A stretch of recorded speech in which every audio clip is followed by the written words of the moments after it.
Selamat pagi Indonesia. Anda menyaksikan seputar Bali terkini pukul 9 WITA bersama saya Dayu Surya.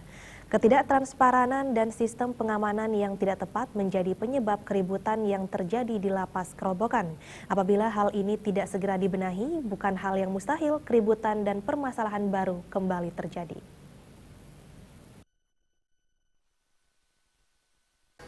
Menurut Wakil Ketua DPRD Kota Denpasar Wayan Mariane Wandira, untuk memperbaiki citra lembaga pemasyarakatan Kerobokan dan mengembalikan kepercayaan masyarakat, petugas lapas Kerobokan harus berbenah diri. Kesan tertutup yang selama ini terjadi harus segera dihapuskan dan diubah dengan sistem keamanan yang bersinergi antara petugas lapas Kerobokan, polisi dan TNI sehingga berbagai permasalahan bisa dihindari sejak dini. Wandira mengatakan adanya komunikasi yang berlebihan dan tidak sewajarnya antara petugas lapas, penghuni lapas dan masyarakat luar justru memicu timbulnya permasalahan baru dan ketimpangan antara penghuni lapas lainnya yang bisa memicu pertikaian. Terlebih lagi pertikaian terjadi tepat pada akhir tahun yang berimbas pada sektor pariwisata.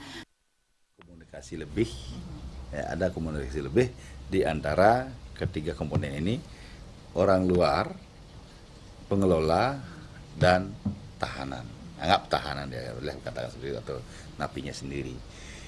Ini kalau tidak ada komunikasi seperti itu, saya yakin barang-barang yang berbahaya tidak akan bisa masuk ke dalam LP itu sendiri.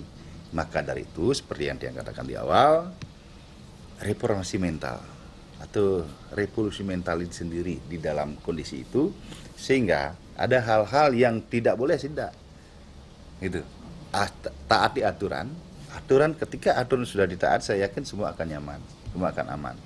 Ketika ada sebuah kebijakan, di sini dia namanya lembaga hukum dan lain sebagainya, mesti harus mengacu pada peraturan undang-undang yang berlaku.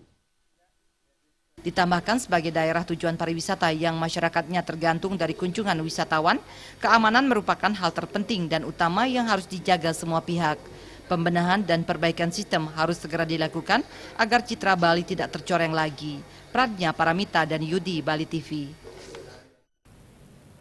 Pemirsa, demikian seputar Bali terkini kali ini. Nantikan informasi menarik kami dalam seputar Bali terkini 1 jam mendatang.